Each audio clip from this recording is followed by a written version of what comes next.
Upon arriving in Llantwit Major, you are greeted by this sign from the local council. Oh, sorry, this is a technical mistake. Hang on. Here's the sign now. Hello everybody, this is Chris Williams. Welcome to my video blog for Monday the 22nd of March 2010. I hadn't realised that the university students had gone home here from Cardiff. It does seem a bit quiet, but I've now checked on the web, and indeed they've gone home for Easter. Wow. So, what am I talking about in this video blog? Am I talking about Liverpool Football Club? No. Am I talking about contraceptives? No, but I will be talking about that in a later video. Am I talking about simple linear regression? No. Am I talking about economics, or rather boom and bust and recession here in the United Kingdom?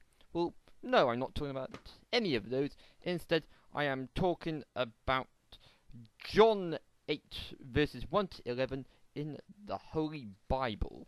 And indeed, I'll be talking about that after the break. The topic of that part of the Bible is termed Never Throw Stones. This is essentially a summarization of the sermon that was given in church on Sunday morning. So do stick with me after the break.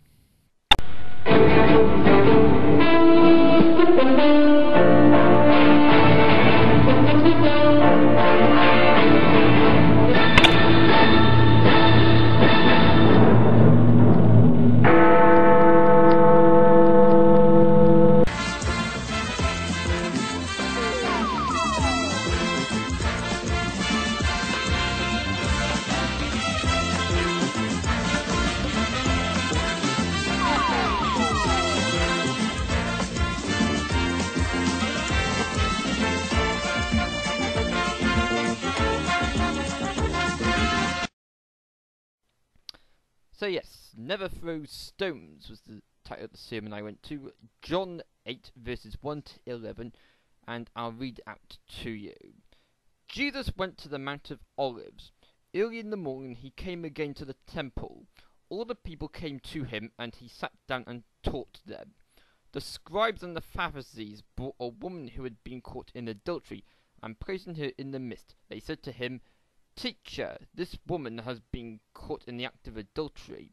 Now in the law Moses commanded us to stone such woman. So what do you say?" This they said to test him, that they might have some charge to bring against him. Jesus bent down and wrote with his finger on the ground. And as they continued to ask him, he stood up and said to them, "Let him who is without sin amongst you be the first to throw a stone at her." And once more he bent down and wrote on the ground.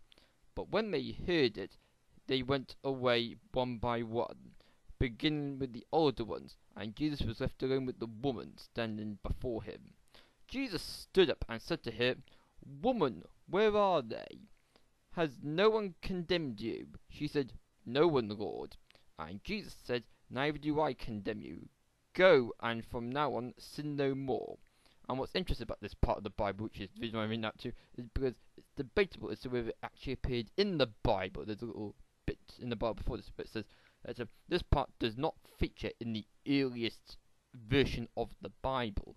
So it implies that what I just read out to you is nonsense, although most of you who watch this are probably atheists and you think the whole thing is nonsense.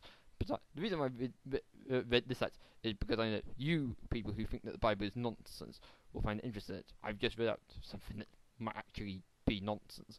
But the reason why I'm reading it out is because, as the title of the sermon was, "Never Throw Stones."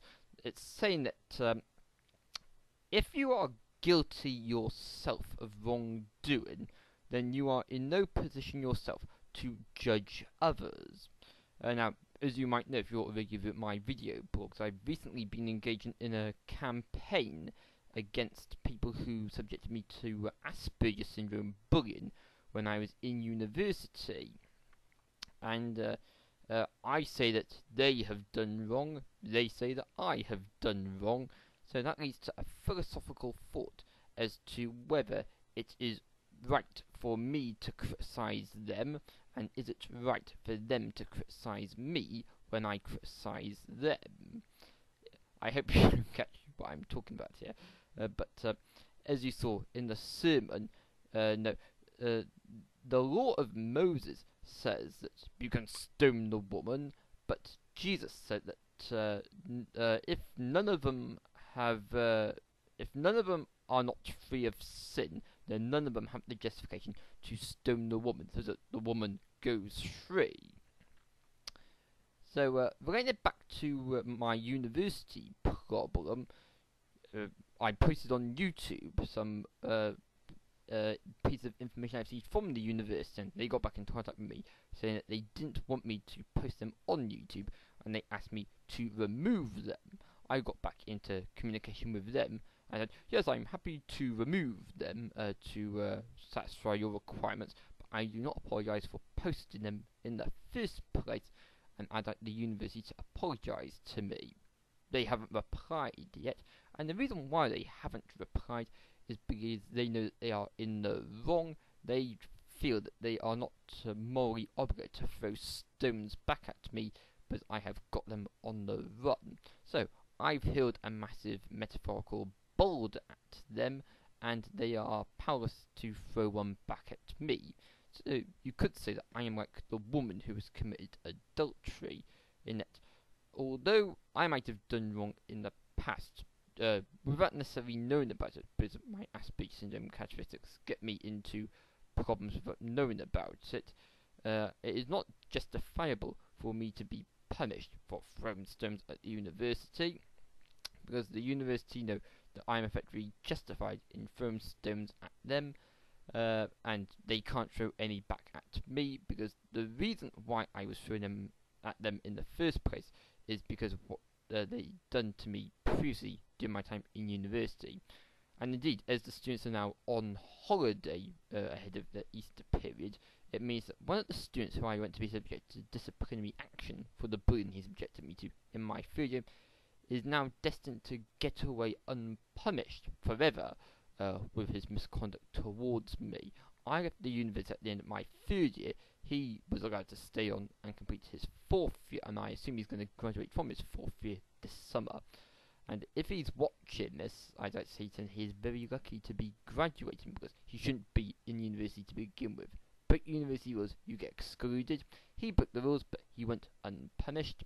Hence, that's why I've been throwing stones at the university, asking them to punish this individual.